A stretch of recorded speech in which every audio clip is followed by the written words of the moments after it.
Halo sahabat diabetes, kembali lagi bersama saya Dr. Amel, edukator diabetes Rumah Sakit Premier Bintaro. Nah, sahabat diabetes, untuk mendapatkan kadar gula darah yang terkendali, seperti yang kita tahu nih, kita harus lakukan pola hidup sehat. Dari atur pola makan, aktivitas fisik dan olahraga, dan yang ketiga ini terapi obat. Tapi sahabat diabetes ini biasanya masih banyak pertanyaan nih, masih bingung, bahkan ragu mengenai terapi obat. Nah, pojok diabetes kali ini bersama saya sudah ada Dr. Abe Wardoyo, spesialis penyakit dalam.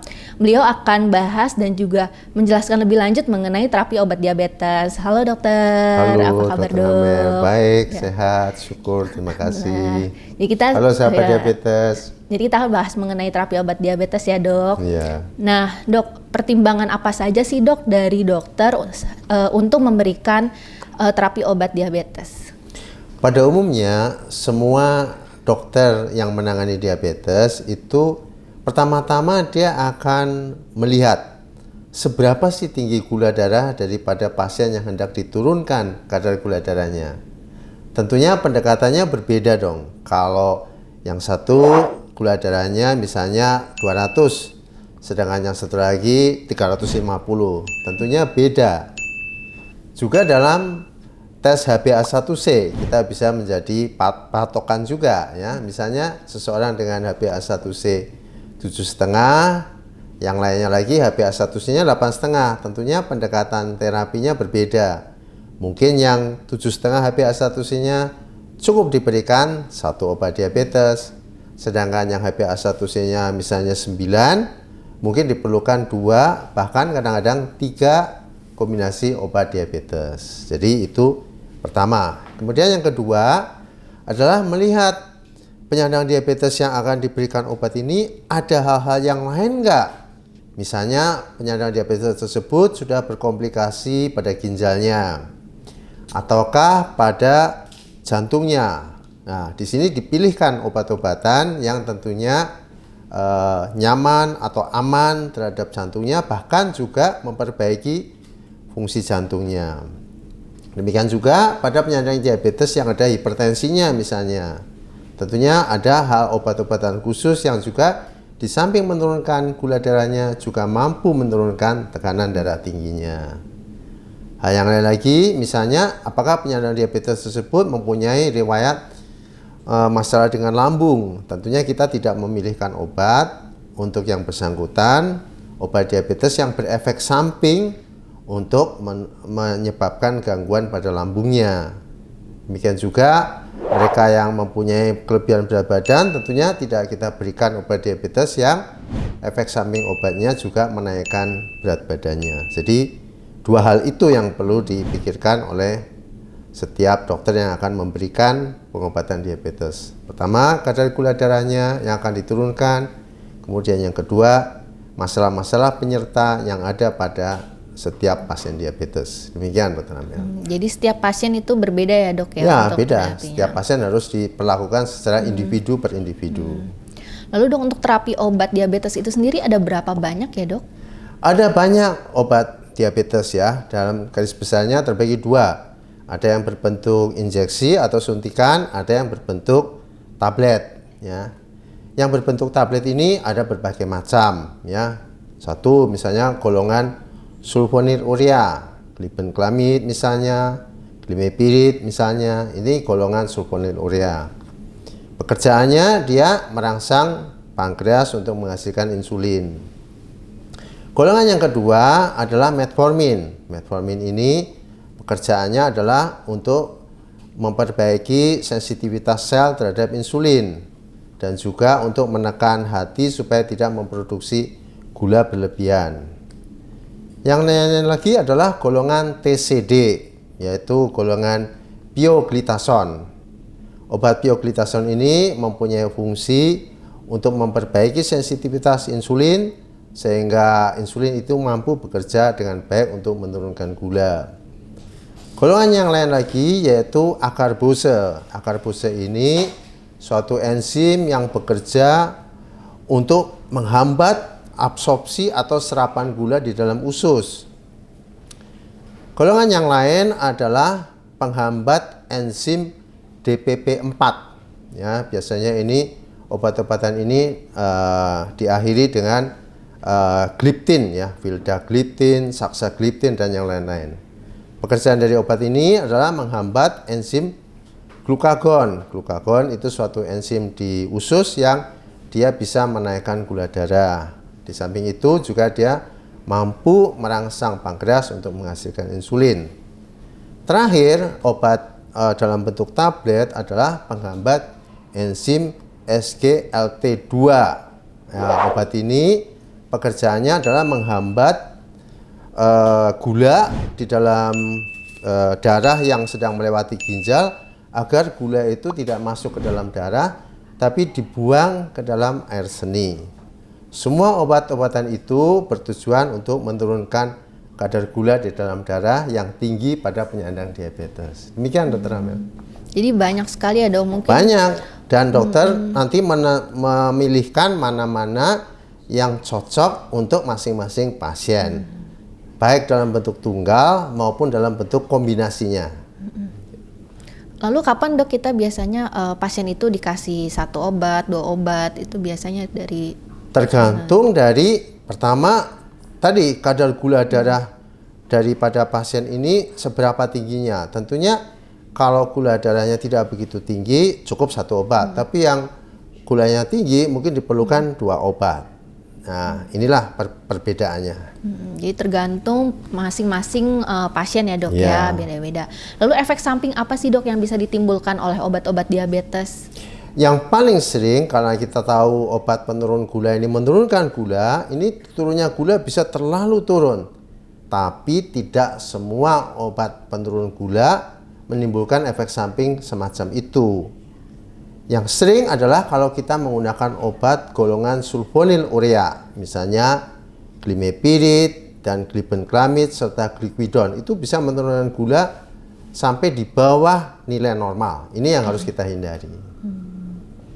Yang lainnya lagi efek samping biasanya adalah di pencernaan ya, misalnya obat golongan metformin atau acarbose itu kadang-kadang menimbulkan rasa nggak nyaman di perut. Kadang-kadang yang berat sekali sampai menimbulkan diare. Nah, inilah perlu kita amati dari saat ke saat pada saat-saat pertama penggunaan tentunya.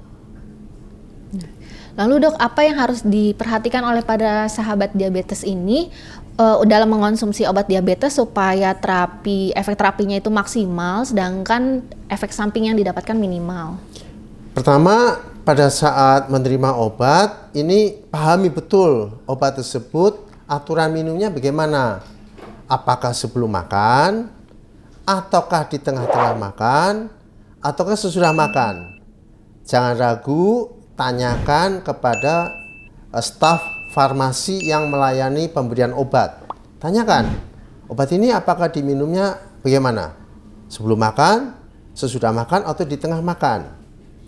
Kemudian kita bisa menambah juga pengetahuan tentang apa efek samping dari masing-masing obat. Tanyakan kepada dokter atau kepada petugas farmasi efek sampingnya apa.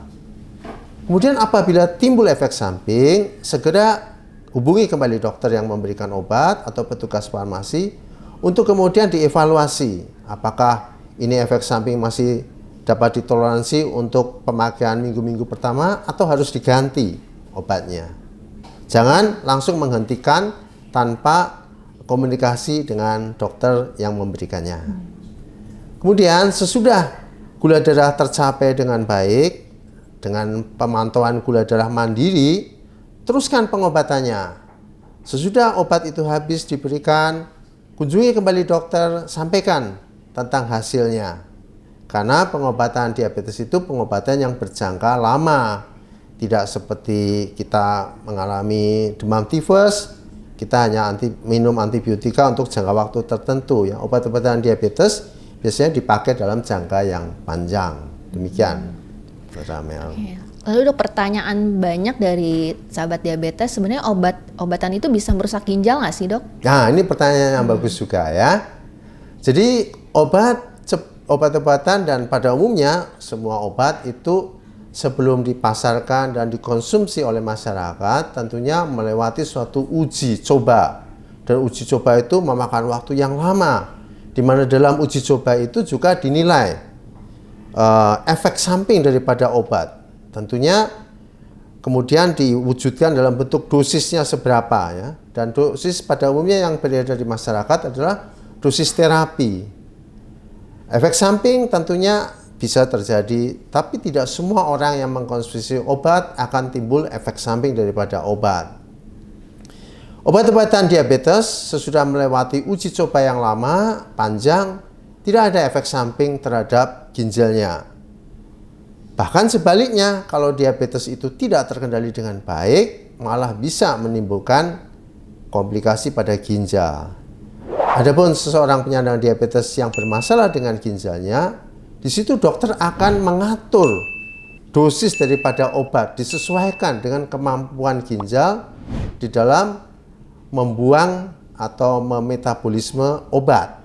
Ya, jadi dokter akan mengatur, mungkin dosisnya hanya sekian ini yang bisa diperkenankan dengan fungsi ginjal yang mengalami penurunan. Tapi bukan ginjalnya yang bermasalah akibat dari obatnya, tapi dari diabetesnya. Dan mungkin juga diperberat dengan darah tinggi misalnya. Demikian. Jadi bukan obat diabetes yang bisa merusak ginjal ya, Dok ya. Diabetesnya yang bisa juga merusak ginjalnya. Oke. Justru obat-obatan kalau misalnya pasien sudah ada kerusakan ginjal baru ada yang disesuaikan. Betul. Gitu ya, Dok. Oke. Lalu pasien diabetes itu ada yang tidak mau minum obat kimia, Dok, maunya pakai herbal, jamu-jamuan, mau yang bahan alami. Itu sebenarnya herbal itu bisa menggantikan terapi obat diabetes nggak sih, Dok? Sebenarnya herbal itu sendiri kalau kita teliti di dalam herbal itu juga ada kandungan kimianya kan. Coba aja kulit kina. Itu dulunya adalah herbal. Itu di dalamnya kan juga ada rumus kimianya. Jadi sebetulnya ya herbal itu kimia juga. Masalahnya adalah sudahkah herbal itu menjalankan uji klinik yang komprehensif, yang menyeluruh tentang efek dan efek sampingnya. Ya, jadi kita kalau menggunakan suplemen atau herbal mesti dengan cermat, cerdas, ya, dan kritis untuk menilai apakah ada nggak efek sampingnya. Bisa saja timbul efek samping dan itu efek samping yang tidak terlacak dengan baik dan kita kadang-kadang menjadi susah untuk memahaminya, untuk penanggulangannya. Jadi menurut saya herbal tidak bisa sebagai pengganti obat penurun gula. Demikian. Lalu untuk obat diabetes itu bisa stop atau berhenti dikonsumsi nggak ya, Dok? Bisa saja, mungkin saja, ya, apabila pengendalian makannya bagus, olahraganya juga baik, dan berhasil menurunkan berat badannya. Yang tadinya mungkin 2 obat, bisa kita kurangi menjadi 1 obat. Yang 1 obat bisa saja lepas daripada obat. Jadi penyandang diabetes itu tidak semuanya harus mengkonsumsi obat. Bisa juga dikendalikan dengan healthy lifestyle. Demikian, Dokter Amel. Tapi itu harus dari konsultasi dokter ya, Dok ya? Ya, Ada tentunya. dokter yang menentukan ya dikurangi ataukah di stop obat-obatannya. Oke, baik, terima kasih dokter atas penjelasannya, sudah jelas sekali. Bagaimana sahabat diabetes, sudah lebih jelas dan lebih paham kan mengenai terapi obat diabetes? Selalu konsultasikan kesehatan Anda dan juga obat-obatan yang Anda konsumsi kepada dokter. Terima kasih sudah menyaksikan. Sampai jumpa di video Pojok Diabetes selanjutnya. Sampai jumpa dan salam sehat. Salam sehat.